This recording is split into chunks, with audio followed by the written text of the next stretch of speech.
This is Smarter San Diego TV. Millennials and baby boomers alike, they want to be in urban environments right now. Thank God for the Electoral College vote. In a 4-hour breakfast, we raised $9,000. So that's something that we take pretty seriously. And you can't diet your way into being lean and fit. They go together. In New York City, deciding what's best for the rest of the freaking country. This is not a market built on a stack of cards. It's a solid foundation. 0%. That is a thumbs up. Everyone has a life worth telling a story about. And the more adversity that you faced, the deeper your story. Well, am I going to be okay in it? Like, am I going to be able to walk? There's just so much creativity in this town that it's hard to hide it. Well, you have these beliefs, well, what do you do with it?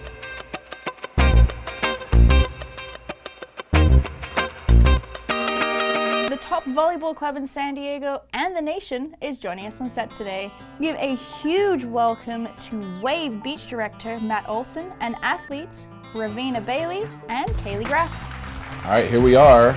It's volleyball time. We got the Wave volleyball crew here. Matt Olson, how you doing, my friend? Doing very well. How are you? Thanks for coming in today to talk to us about Wave. My daughter couldn't be here. She's a player at Wave. Her mom's actually a coach too, and so we have a lot going on there at Wave.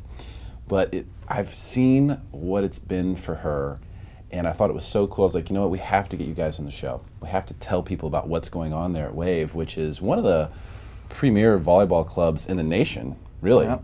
And it's right here in our backyard here in San Diego. We have a couple of athletes that you brought with us today, Ravena and Kalee. How you guys doing? Good. All right. Do you guys always talk at the same time? No. Are you brothers? Forrest Gump joke, sorry. That's probably, you guys know Forrest Gump? Yeah. Okay, do you remember that? No. All right, so we're gonna have some fun today, but you're both seniors, is that right? I'm a junior. I'm a senior. Okay, junior, senior, but you both play on the 18s. Yes. Beach. Yeah. You're both beach players. Mm-hmm. Which is a new thing, right, Matt? Like this, yeah. Volleyball was like beach has been around for a long time. I mean, Karchkarai days, everybody remembers that. But it's just become something that's, I guess you would say, academically incorporated into what's going on at the colleges. Is that right? Sure. Yeah, that's correct. The beach volleyball game's growing, and it became an NC2A sport about 2 years ago. And so since that happened, the beach side of Wave volleyball has just kind of taken off like this. And these are two athletes that actually played indoor earlier in their career, and they saw the opportunity to switch to beach, and now they're college-committed beach players, and they're really enjoying the experience in the sand, if you will. Yeah, which is so cool. I love beach. It's such a different game. Two completely different games. But if you go and you watch some high-level indoor, it's amazing. It's like watching an orchestra take place. I mean, it's crazy what's going on, how many people there are, how many responsibilities. In beach, it's you and one other person. Correct. Do you guys play with each other? Are you guys on a team, if you will? I mean, we practice at a club together. That's together. Like our team. It's I mean, like when you're competing, is it you two? We've played in a tournament one time. One time? We switch partners. It's your team is whoever you choose for that weekend. Oh, really? So it's all right. A little different. Yeah. So how does that work? How many players are there on the 18s Wave Beach team?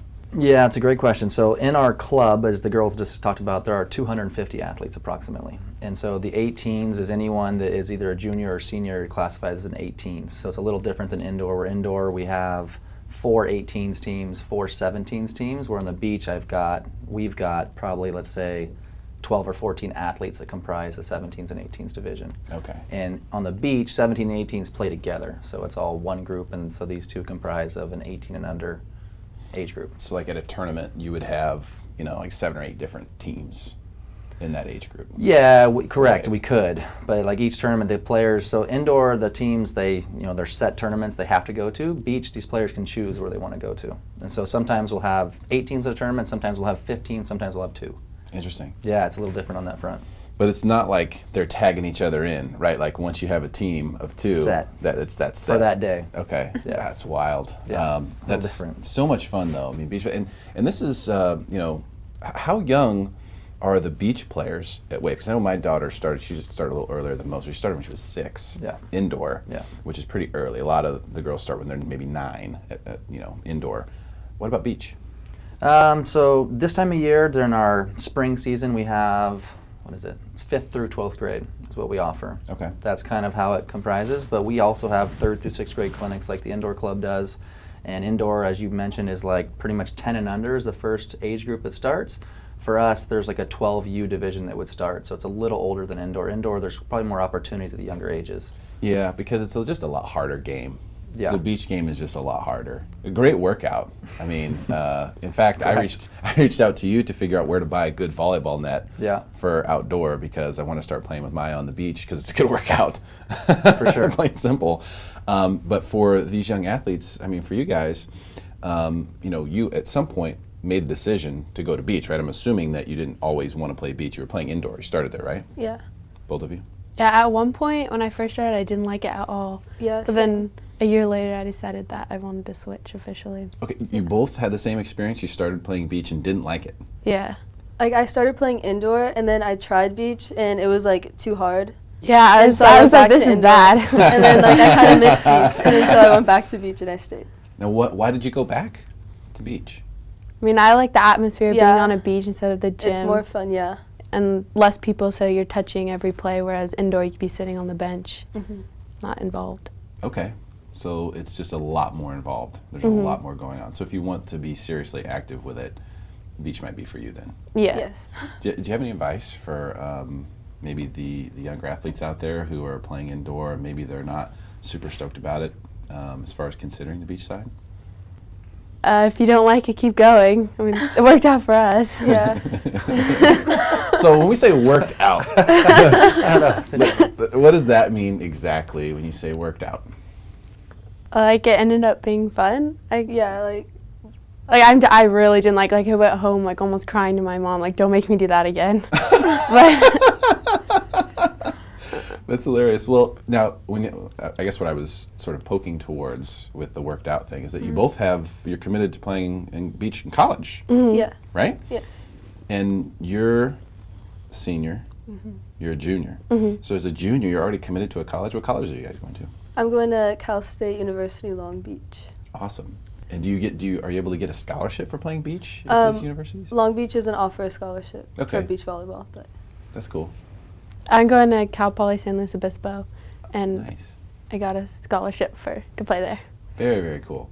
I was just in San Luis Obispo this weekend. I think you're going to really like it there. Yeah, it's so pretty. It's really, really cool. That is amazing. So Matt, the game's changed then. It's not just indoor, because the outdoor player isn't also the physicality, the different. You know, like indoor, you sort of have very specific roles, right? Middles, outsides, defensive specialists, setters. But in the beach, you kind of got to be able to do everything. Right? Right? Exactly right.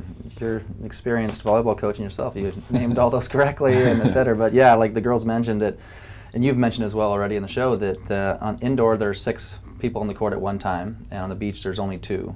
One unknown little fact is that the beach court is slightly smaller. So there is a little less surface area to cover, but if you're just looking at the 2 courts, you probably never catch that. But it is a little smaller. And some athletes, for whatever reasons, decide to phase out of indoor, and then beach is an avenue. But because you have to be good at every skill, and you touch the ball, as Kalee mentioned, every other touch, like you're very hands-on, and it kind of you got to be very engaged to make it work. Yeah, there's no taking plays off. No, you lose. Yeah. You can't take any plays off. But it's also a totally different game, whereas the indoor game is more of a power game, right? Especially as you get to the older levels. Sure. It's very much a power game. Sure. The attacks, back row attacks, even in the ladies, which you didn't see that a lot.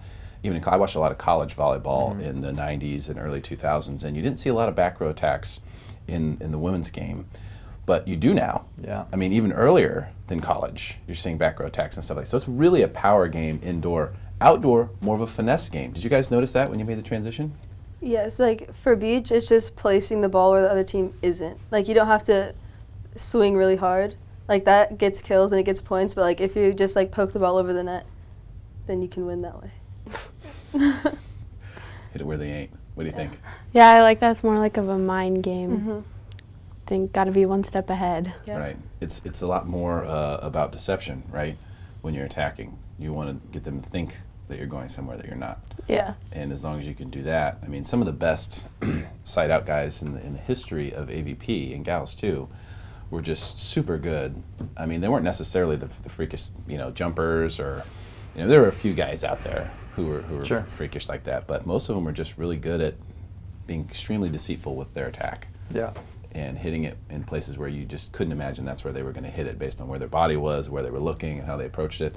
So, that is a little bit more of a chess match aspect to the beach game, whereas I think the indoor game is probably a little more about execution.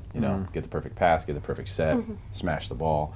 Do you find that it's more rewarding to dink one when somebody has some big block, just dink it right over them, versus spiking the ball down, or do you still look for those opportunities to whale away? I think they're both fun, getting the point. Just if you make an easy play and you get the point, that's fun, but then if you get a perfect set, then you want to swing as hard as you can. Because then it feels good. It feels good to be able to hit really hard and get a point that way too. And our coaches, they always say to come in hard, so the other team thinks you're gonna hit, and then you just roll shot it really fast. Yeah. And then the other team is just stuck on their feet. They don't know what to do, so that works. Okay. What is coaching like? What's the difference, for you, Matt? Is that you've transitioned to the beach guy at Wave. Yeah. What is that like now? What is different? Well, I think the biggest difference what we're experiencing is that, so on the beach we have 4 to 5 courts going at one time per practice, and these girls can attest that I kind of bounce around, and so I am with a variety of different players, and on the bottom courts sometimes we have kids that are just very inexperienced, and so they're working on approaches and kind of early technique in the game, where these girls in the top court are much more advanced, much faster, as you mentioned, kind of like the college level. And so for me, being able to see it all at every practice has been very interesting and rewarding. And indoor, and when I've coached indoor, it's actually been a while, but you have one group of 10 or 12 girls you're with every single practice. And so you're developing different things in different ways, where the beach, it's an ongoing. And then at the beach, we have wind one day, cold the next, rain the following. And so there's always elements that are involved as well, and sometimes our practices are shaped they go back sets or they go lower sets based on the conditions, so it always keeps us all on our toes, which is really fun. No question, the wind can be huge when it comes to beach big volleyball. part of it. Great stuff, Matt. Thank you for coming. Really appreciate your time today. Ladies, thank you so much for coming, and good luck at the next level. Thank you. Stick around for more Smarter San Diego TV, where we guarantee to make you smarter than everyone else, commercial free. Good catch.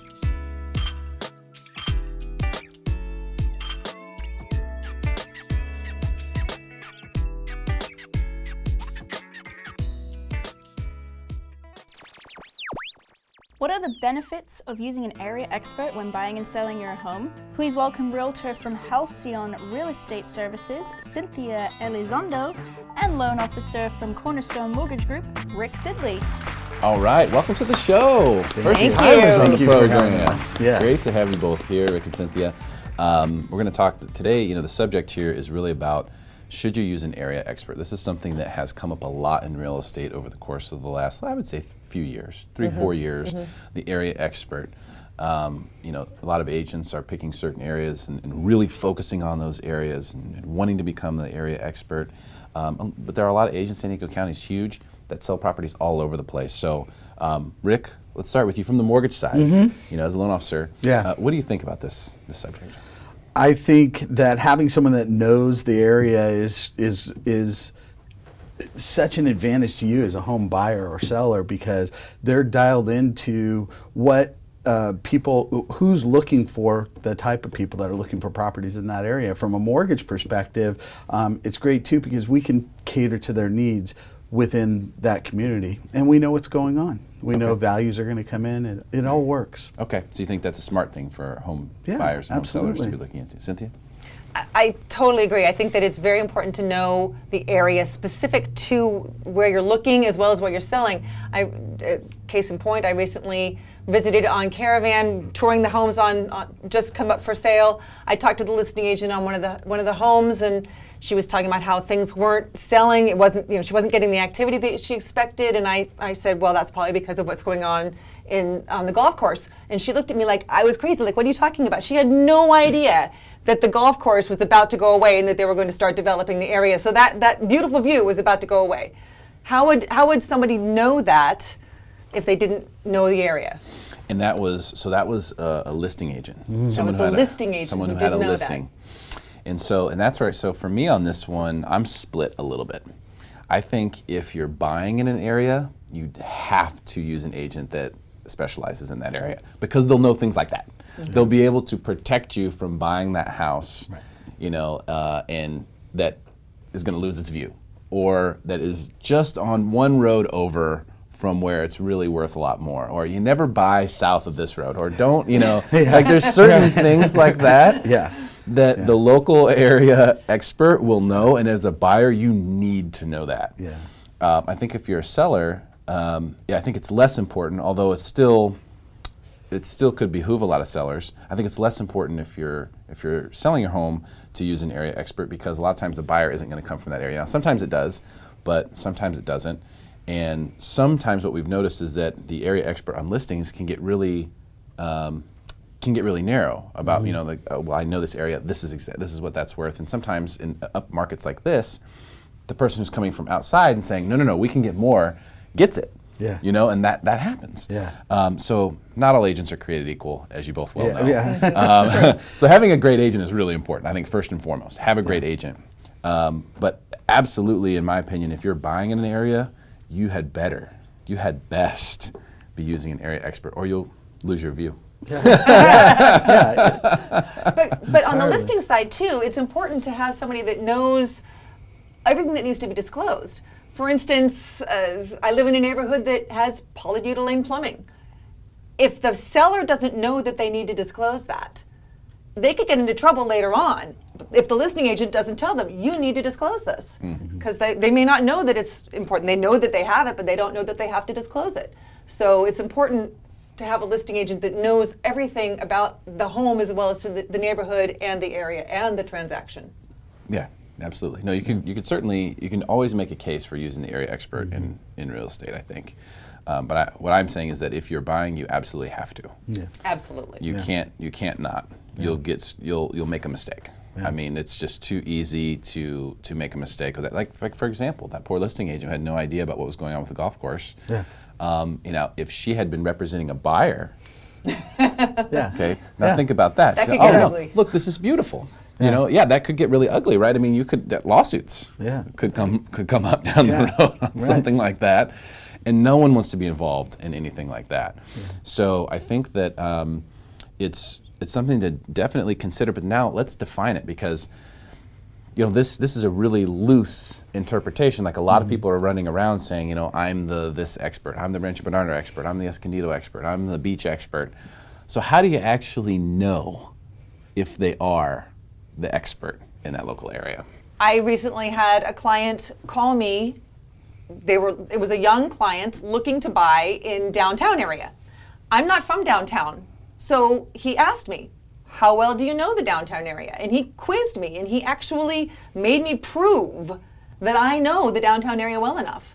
He ended up using me. He got a great property for a great price. Okay, so in this case, you think just ask the right questions. Ask the right questions. Ask the right questions. Okay, make sure that they know what they're doing.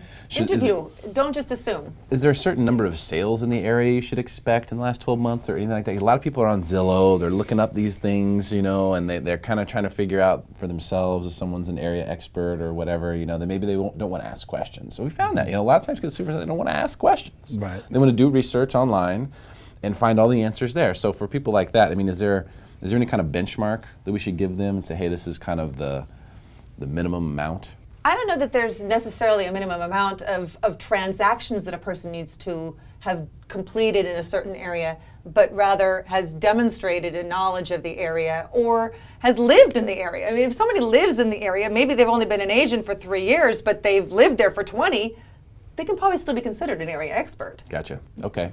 So look at how much time they spend there. Right. Would be a good one. Do they live there? Right. Okay. Yeah, that makes sense. Do their kids go to school there? Do they know the kindergarten teacher?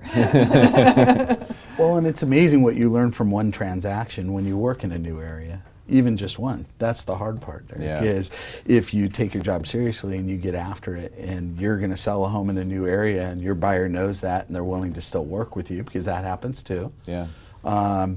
You're going to learn about it. And once you learn about it, things change somewhat, but not a lot. If you do your job well, you're going to do it well the next time too. Yeah. So I don't know about a minimum number. Yeah. It depends on the agent. Right. It's a shallow way of looking at it, but just a lot of the buyers out there, right. They just don't want to talk about it anymore. Yeah. They just want to look online and get all their answers there. Another thing you guys want to talk about, because this is something that has come up. So there's discount brokerages out there, big sort of what we call big box real estate companies. For which this doesn't exist. Right. So you can't really get an area expert. I mean, you might luck upon something, but like you can't even request a certain agent, right? You have to just use whoever is in the queue. Right. And the question, I guess, is does that diminish their overall objective in the marketplace if they really can never represent an area expert? Well, I guess in our opinion, based on our conversation and how our approach has been so far in this conversation, yes. I mean, any good real estate agent can do a good job for you, right? If they're good at what they do. But the advantage of working with someone is what we're talking about. The advantage of working with someone who's familiar with the area. It doesn't mean they couldn't do a good job. It just means, in my opinion, that you're going to get a better job from someone who is an expert in that area. Cynthia, I don't want you to bite your tongue on this one. To me, it's just another level of expertise. An agent in the big box brokerages, they know their business too. They can probably get you through the transaction. But if you have that extra level of expertise in the area, then you're just going to get that much better service, and you're going to get more specifically what you want for the price you want it. And make sure you keep your view. Yeah. Well, I mean, you're working to help them make the largest purchase they'll ever make, probably in their lifetime, right? And so, work with someone you trust. Work with someone who's an expert in the area. Work with someone who you've spent some time with to build that trust. That's who we end up helping. Ultimately, me too. Always me. I'm the money side of things, and I don't close a transaction with someone that doesn't trust I'm doing a good job for them. Otherwise, they just go elsewhere, and that's fine. Mm-hmm. And that's actually another good point. Is it's also important to have a lender who knows the area as well. I mean, using a big box lender who doesn't know even the whole San Diego market isn't going to be able to get you the loan that you need, as well as a lender who really does know that local market. Yeah, it definitely makes a difference. And especially when you're talking about one that works well with the agent. Right, that's important. Also understanding, the guidelines for different things. People are buying FHA, VA. What are the compatibility issues? What are the requirements for the properties? What are things that will fly, things that won't fly with the appraisal, and all that stuff? Yeah. You miss a lot of that with the big box lending, which I would never recommend anyone go down that road. The bait and switch looks great, but this is switch is the part that sucks. And the lack of expertise obviously is a big deal, but I think this is something that people are looking into more and more now. It's something they're hearing about more, and unfortunately the big box doesn't really offer this. So if you are, I say you can't go wrong. You're buying or selling a home with an area expert, you can't go wrong, and if you don't, it's a little bit of a roll of the dice. Amen. And you might lose your view. Mm-hmm. And we don't want to see that happen. Guys, thank you so much for coming in today. Rick and Cynthia, thank you very much for having us. Fantastic topic. Stick around for more Smarter San Diego TV, where we guarantee to make you smarter than everyone else. Commercial free.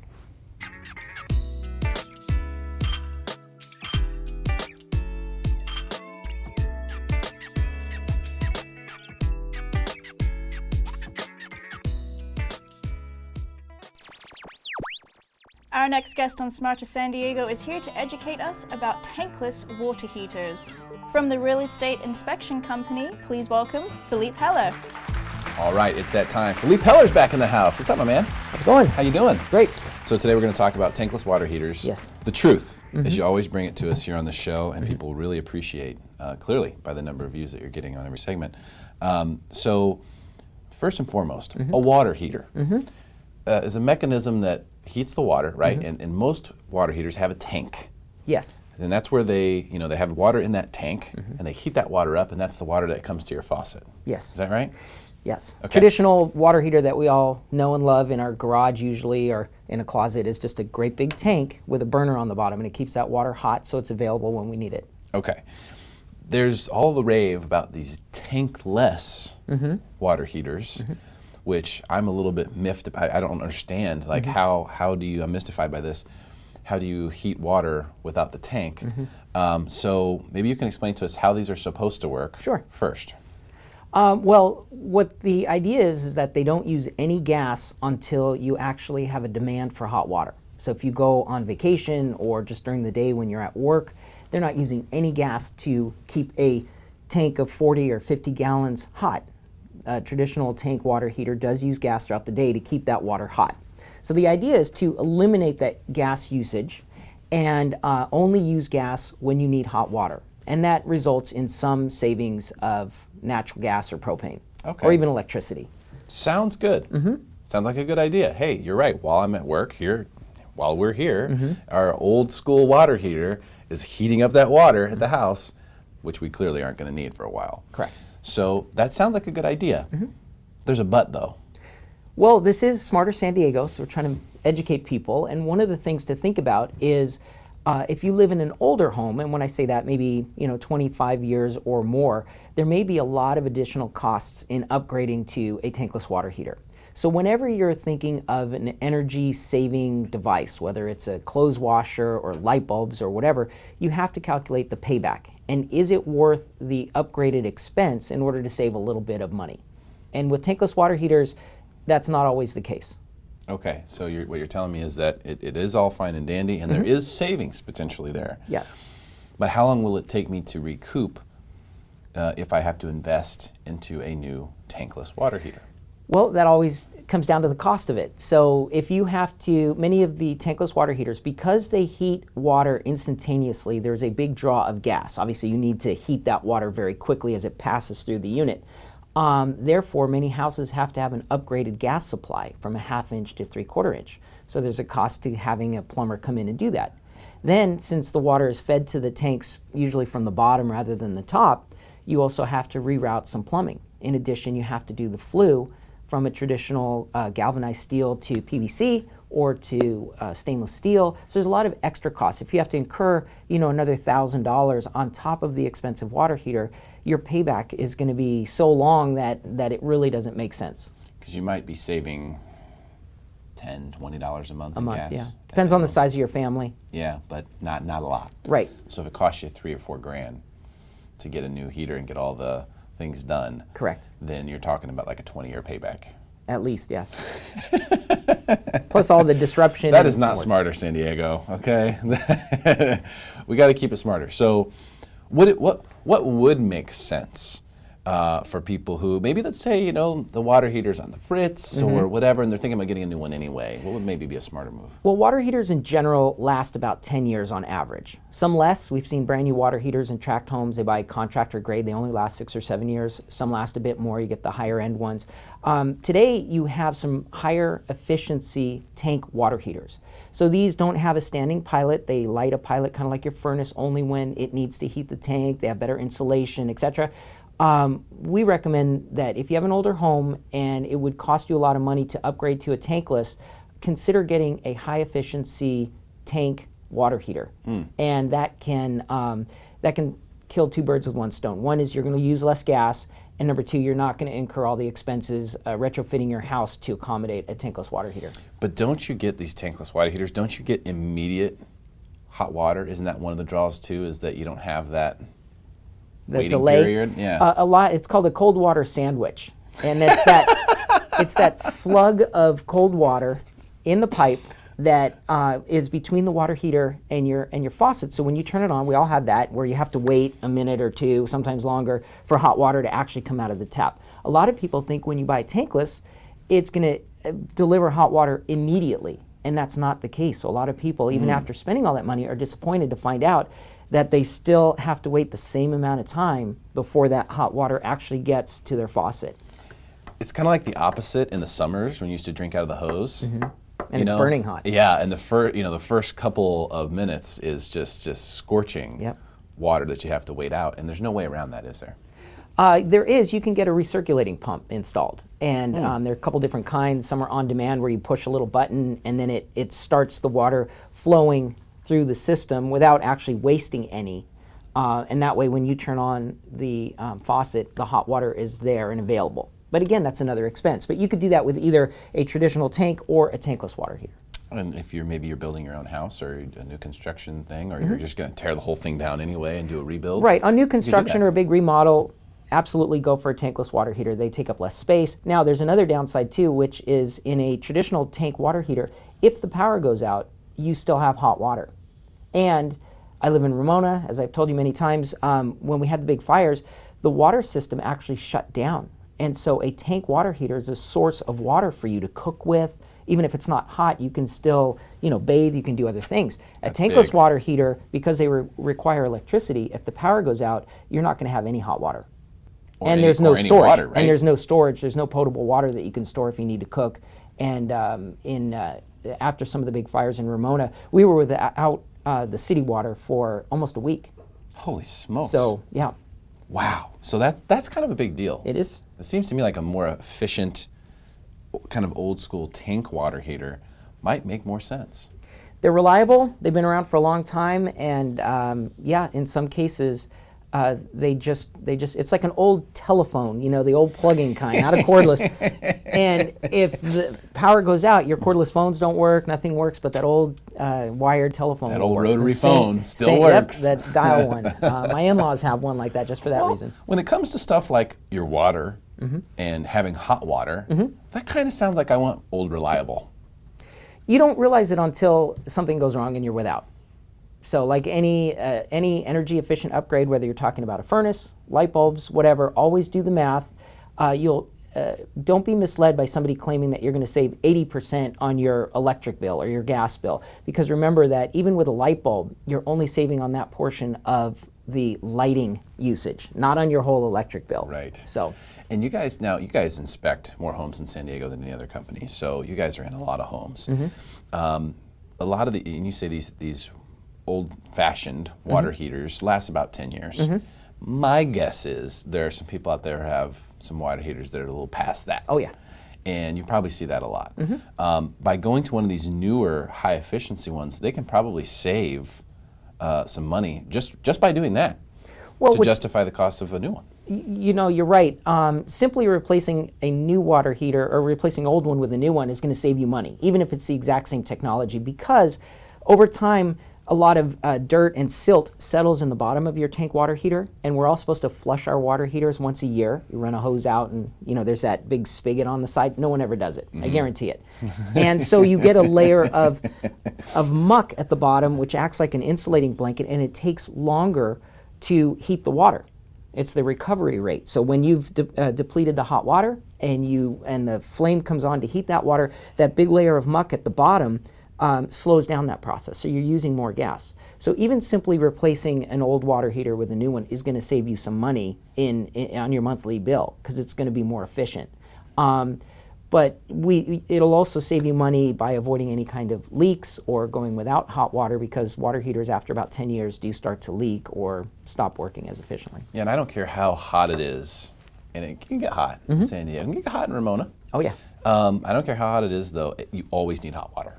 For some dishes. You always need it. Yes. Absolutely. You always need hot water, so it does not matter what's going on with the weather or anything. This is one of those things, it's a staple thing, you use it every single day, so it probably needs more attention, and I'm glad that you came in today to tell us all about how it all works. Because I actually had a lot of those misnomers too. I thought that you got the instant hot water and all that stuff.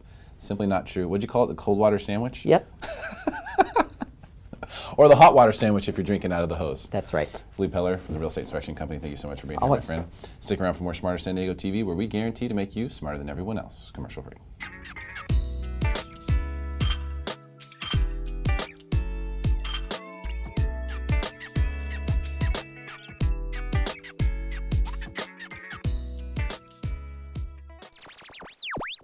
Our next guest is going to teach us how to invest in real estate in San Diego.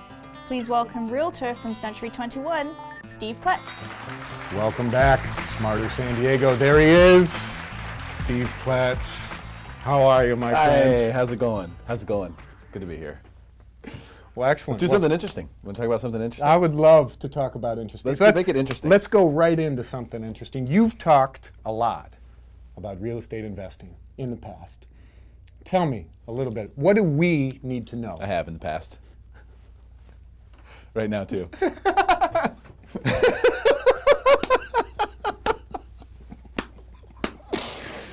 You know, it's fun stuff. It is, especially if you have, you know, if you're not stupid.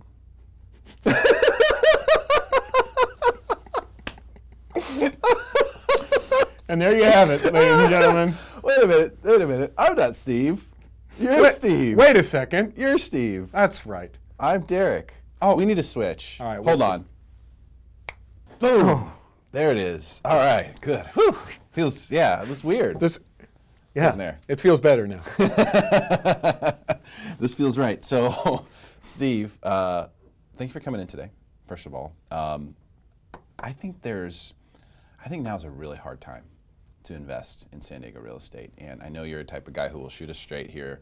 Tell me how all the people out there who are even having trouble buying their own homes to live in can plot the course to potentially actually become an investor and own real estate that they can rent out or flip or whatever. Yeah, and I think that exactly as you've alluded to, the biggest challenge is that you're competing with owner-occupied buyers. You're competing with buyers that are purchasing for a roof over their head, and as we've talked about numerous times, people are buying that on how it makes them feel and emotion and all these things that are not price per square foot and are not investment pieces.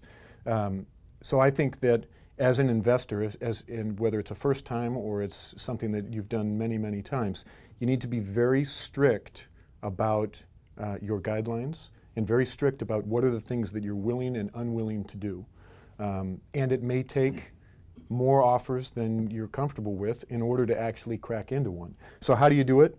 A variety of different ways. Number one is you need to identify the correct types of sellers. As we've talked about, there are sellers that price is very important, but it's not the most important thing. Trust sales where somebody has passed away and there's 3 different trustees that are all over the United States. They want to sell that property and they want to sell it at a good price, but most importantly, they want to sell it. And so they want to be done with it. And so if you have the ability in order to say, look, I'm already been pre-approved, I can close this out, I can do short contingencies, I know what I'm looking for, I've already seen the property, I can waive some contingencies up front, not recommending that you do that, but all of those things will help get you a foot in the door. So that's a place to start, and then certainly from there is identifying the types of properties that you want, the types of tenants that you want, and make some decisions from there. So which opens up a huge conversation, which is... Yeah, I mean, well, first of all, just like right now, early 2017 in San Diego, prices have been going up for like 5-6 straight years. Right. So, I mean, as an investor, do you have to wait for the right time? Like, do you need to now be timing? Because we're talking about buying residential real estate, for roof over your head, it really doesn't matter. If you're going to live there for the long term, let's say 10 plus years, it doesn't matter. You don't have to look at the market. But as an investor now, do I have to pay attention to that? Do I have to look and go, well, the market's a little higher now, maybe I should wait? Or how do you navigate that element of the now? Well, and so I can only speak from my own personal experience, which is the investing that my wife and I have done, is we look for 2 main criteria. One is appreciation, and the other is cash flow. If it only has one of those criteria, we're not interested. Gotcha. If I'm making $100 a month, but overall in the long term this doesn't become a good investment, I'm not interested. If I'm losing $250 per month on it, it's not a good investment in my opinion. And so what we look for is a 6% return. If I invest $100,000, I want to make $6,000 that year, because otherwise most people have a mortgage, and that mortgage comes with an interest rate. So that interest rate for us is around 4%. If I'm not getting 4%, I might as well put that money in my mortgage and pay down my principal, because there I'm getting that return on that money. So the short answer is, I don't think that there is specifically an ability to time the market, but I do think that you can do what you can on the front end to protect yourself and make sure that you're walking into some equity. May not be as big as it has been in the past, but multiple offer situations are at least helpful to know there's other people that are interested in this property. So if I won out and beat them out by $5,000, maybe they would be willing to come up in another month or 2. And then the big thing to me is the cash flow. Crunching the numbers and figuring out not only principal, interest, taxes, insurance, but HOAs, vacancies. How long is the property going to sit vacant, and what does that cost me as the investor? What do I need to fix up? How much is that going to cost me? So that you look at it from a dollar and cents kind of situation, whereas the average typical homeowner that buys a house, they look at their monthly payment. And then they're surprised by supplemental tax bill. They're surprised by the work that needs to go into the property, those types of things, and that screws up all your numbers. Yeah, you have to, now when you're saying 6%, are you saying including all, like maintenance costs and everything? Vacancies, everything. That's what I want. And so certainly, and that's optimistic, especially in this marketplace where we're talking about probably every realtor you've had on here is talking about multiple offers, very limited inventory, blah, blah, blah. It does make it more challenging. So it has to pencil. Because if it doesn't pencil, it doesn't make sense in any way, shape, or form to all of a sudden jump into a market that is hot with the expectation that, hey, I'll ride it out. I don't care if I'm losing money every month. In the end, it's going to be a great investment and I'll be able to sell it in a couple years. That's a bad way to jump in. So you need income and appreciation to feel yes. good about it. What about vacation renting? I mean, is that the property type that people should be looking for? Because that would be considered to be income side. Correct. Yeah, like VRBO or Airbnb. I think there's some challenges with that. Typically, those types of properties need to be in specific neighborhoods. If I live in Kansas and I'm coming to San Diego, I live in Vista. I love Vista. I'm probably not coming to live in Vista. If I'm going to come out here for a week, I want to go to all the coastal communities. I want to go to Carlsbad, Encinitas, Del Mar, Solana Beach, La Jolla, downtown, all of those places where there's stuff going on. And those price points have become extremely competitive and could make an argument for some of those price points are a little overinflated. So is it a good investment? Maybe. I think it's a case-by-case situation, but when you look at those neighborhoods overall, they don't pencil. So maybe more risk, but potentially more reward. Potentially, yes. If things continue to go the way they have. And so here's my big thought of it. If you're buying an investment and you need to say that, if things continue to go the way they're going, it's a bad investment. You don't want that. Yeah, you need it to be safer than that. You want to be something that you step into today and you say, hey, look, I don't know what's going to happen to the market. However, here's what I do know. I'm walking into equity some today. I'm walking into cash flow today. These things I can control. So if you're not walking into that and you're hoping if everything continues, if this market continues, then you're not a savvy investor. Then anybody can become an investor. Just buy a house. Yeah. Well, I think that one of the things that's turned me off on the vacation rental side of things is just that I feel like a lot of these properties that are vacation rentable have it already priced in. It's already priced in that they're going to have, more income, and so then you go and you're buying a place based on that, but you're not really getting that equity. That seller is getting that equity from you. You're having to pay for that equity. And now if you lose that for some reason, heaven forbid, citywide rule changes, or like in Del Mar, they outlawed it basically. Right. Then all of a sudden you just lost big time. So setting yourself up for less of that, more upside, right? That's what you're talking about. You want to set yourself up for more upside. Like I don't want to have to say, oh, well, if this happens, then it's a good investment. No, you want to set yourself up for this, a lot of upside. So in a tight market like this then, how do I approach this? I mean, is it literally just a numbers game where I'm gonna have to say, okay, hey, Steve, I've saved up some money. I already own my own home. I want to invest in more real estate.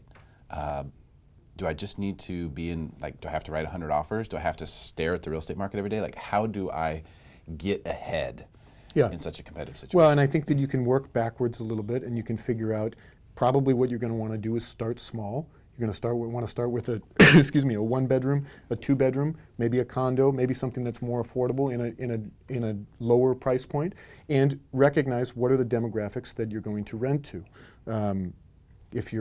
If you're near the military base, potentially you've got military clientele. If you're in a smaller place, maybe that's a young professional. If you've got a 1 or 2 bedroom, you're probably not renting to a family. And so understanding the demographics as well and the advantages and disadvantages of each demographic.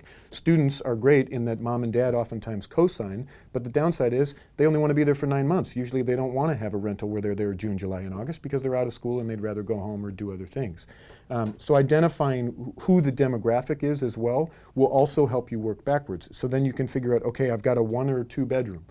Who likely would this property rent to, and what can I command and rent, and then work the other way. Okay, I got it. So you kind of have to begin with the end in mind, essentially. Begin with the end in mind. Okay, fantastic stuff. Great advice. Is there Any other advice that you would have for potentially a new investor out there who's getting cracking right now? Well, I think that it's worth it to take a look at it, because as an investment class, I mean, all we hear about in the financial world is diversify your portfolio, and hey, don't be entirely in residential real estate, don't be entirely in mutual funds, don't be entirely in all these different places.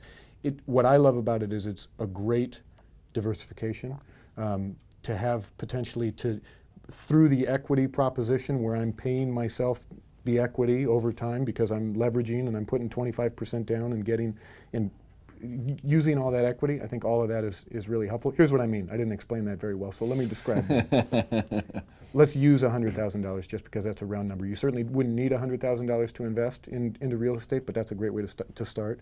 If I have $100,000 and I want to buy in the stock market and I discover I want to buy UPS, and it's trading at $100 a share, I can buy 1,000 shares of UPS. Or if I buy in residential real estate because of leveraging, I can take $100,000 and I can put 25% down, and now I'm buying a $400,000 house. So in both situations, if the market jumps 10%, my UPS shares have gone from $100 a share to $110 a share, and I make $10,000, or my $400,000 house goes to $440,000.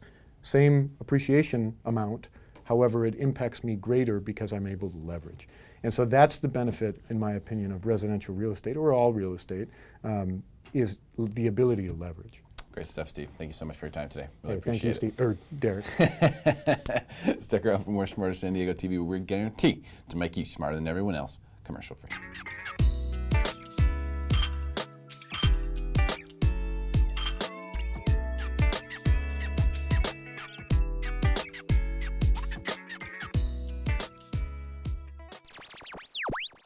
The champ is here, and she's going to tell us how we can help repair San Diego after our last bout of rain. Please welcome Elizabeth Story. And it's official.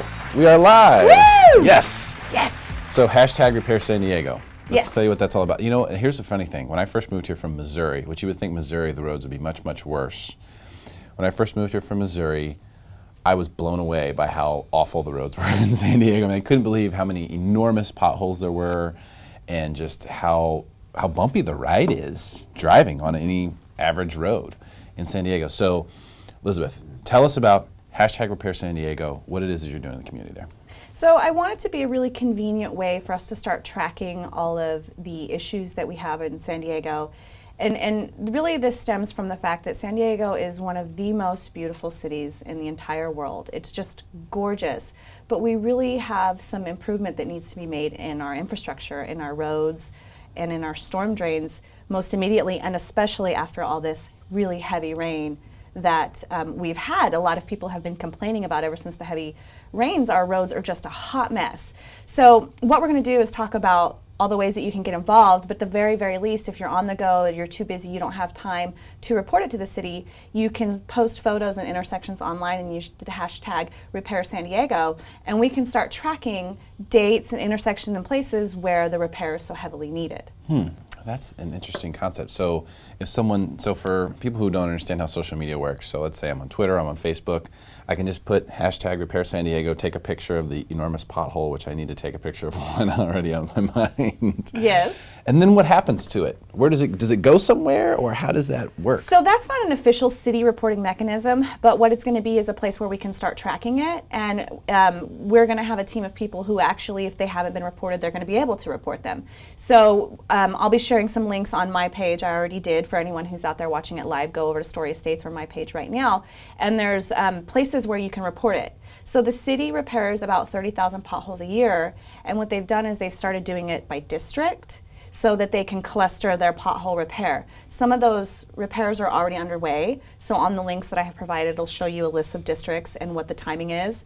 And it's basically from January through March, they're going through all the districts and doing a lot of repairs. So it's really time sensitive that if you have something in your district and they haven't made it to your district yet, you want to get it reported because you want it to be on the repair list as soon as possible. And the city's actually asking for people's help in reporting these potholes. Yeah, it's tough. It's tough for them as they have to dispatch people to go fix it and manage all that. But discovering new stuff, that's kind of up to us to let them know, like, hey, by the way, I keep driving. There's one on Via de la Valle that I keep hitting, and it's like shakes my whole car. I have an SUV. I can't imagine like being on a cord Right. and like driving through that thing. But it's crazy how deep the potholes get here, and I don't know what's up with that, but it's wild. So this isn't just potholes though, right? It's other stuff. Well, and I want to come back to that deep potholes thing because there's Okay. there's a whole sinkhole thing that we need to talk about too. But Oh, maybe boy. there's a whole other episode for that. But so the potholes are a big ongoing issue. We need to find a way where we can track them, like I said. But also storm drains. Now, storm drains has been an issue for a long time, and there's a lot of people that know about it. And the theory exists, and I'm not saying whether it's true or not, that it's cheaper for the city to just pay out the damage from these other overflowing storm drains than it is to really fix it. Because the storm drain is a much lighter underlying problem, if you will. It's underground infrastructure and is extremely expensive to fix. So again, during all these heavy rains, you know, there's known issues with storm drains backing up in North Park, Logan Heights, various areas around the city that, for example, I've had multiple clients whose property were actually flooded by those storm drains. Seriously? Yeah. And again, it's cheaper for the city to pay for the damage than it is for them to actually fix the problem. But as San Diego continues to grow, as we continue to have new construction, you know, we've got that whole Embarcadero District project, which is a 40-acre project. It's going to be adding a lot of properties. We can't just ignore these things. Again, it's a huge tourist city. We're working on getting a Major League Soccer team now. We're still talking about this convention center expansion. We want to continue being an epicenter for the world to come and have these events. We can't do it if they can't drive on the roads to begin with because they're so messed up. It's embarrassing, San Diego. It is. It is. And now I go back home to Missouri and I drive on the roads and I'm like, man, this is amazing. It's like driving on glass. Yeah. I mean, seriously, in comparison. So I've never understood that. And I don't know if it's a budget thing. I don't know if it's a materials thing. I don't know if it's because the sun is beating down on it so often thing. I don't get the cause. Right. But I do know that we need to have something like this, hashtag Repair San Diego, which is an opportunity for people to get involved. Right. And start letting people know how big the problem really is. Because if you think about it, people at the city, they don't know how big the problem is unless we tell them. Right. Well, and that's part of the reason why I want to talk about this right now, because we've got heavy rains and we've got all these people who are super pumped up about politics and wanting to get involved and wanting to see all this change, and there's so much activism going on right now. Why not start at home? Why not start at home in the place that you live, work, breathe every single day, and start simple with things like infrastructure? You know, on the links that I posted, it talks about who's responsible for what. So it's now time as San Diegans to start holding people accountable to the repairs that need to happen in our own city. Yeah, and this is really simple. It's easier than it sounds. But if you take a picture with your cell phone, post it on Facebook, Twitter, hashtag Repair San Diego, and then tell us where it is. Yep. So yeah. some kind of description of where it is, and then we'll be able to help get that escalated, right? Yeah, and you can even, so there's a whole list on there too. It's not just storm drains, it's not just potholes. Those are things I'm kind of focusing on right now, but also sidewalks, lights, various things, tree trimming. It's all there. All the information is there. So let's all get active in our communities and start making it more beautiful. Yeah, I agree, 100%. And so what is, now you said that it's very involved time politically, which I don't know. I didn't see that. I don't know where that is. What are you talking about? But what is sort of the mechanism behind this for you? I mean, you obviously have a motivation to sort of take something like this on and make this an important, front of mind thing. What is your sort of passion? Where does that come from? I don't get anything for this except for the satisfaction of knowing that I'm helping my city. And like I said, I have had clients who have been directly affected by it, but it bugs me. It bugs me when I'm driving around in this beautiful, beautiful city that I love to call home and that I never want to leave. But I'm looking at the roads and thinking, God, this is a shame. God, this is a shame. I should do something about this.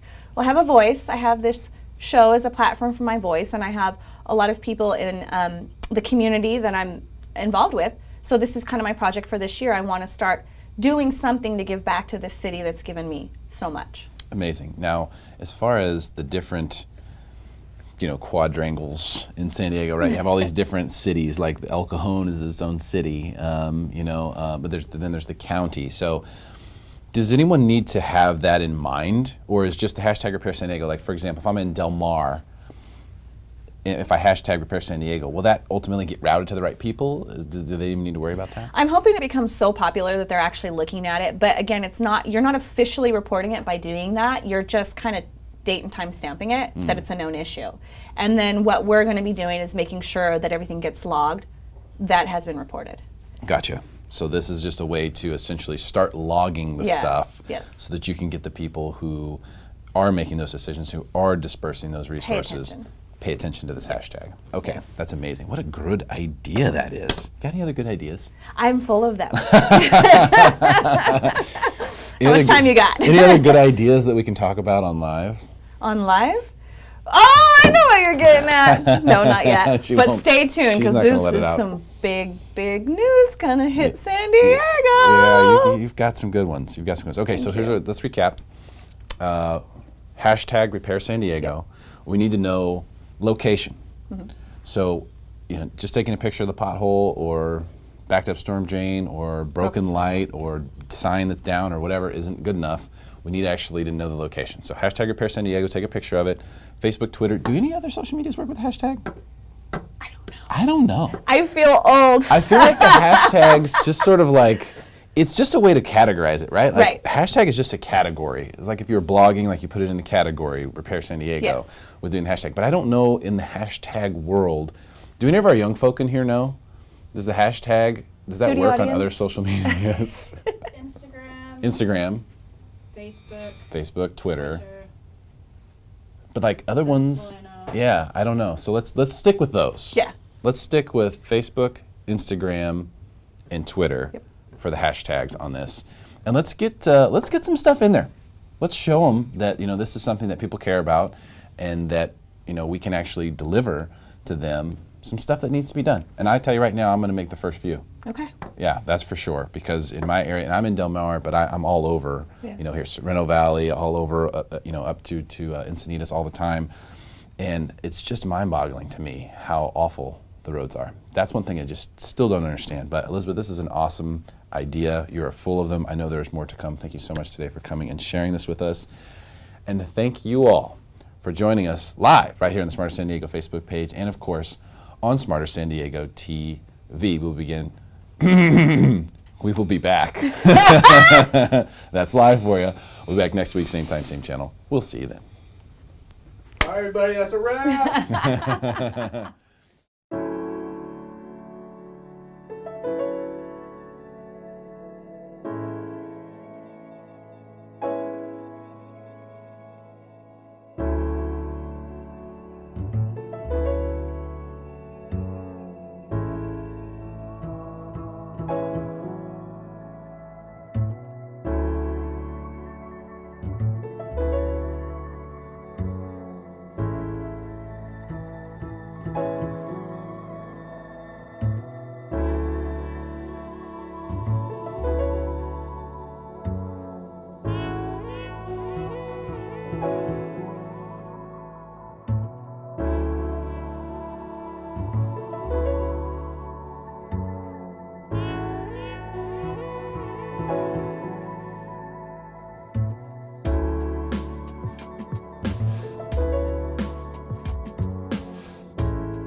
It's all about problem solving in a creative way.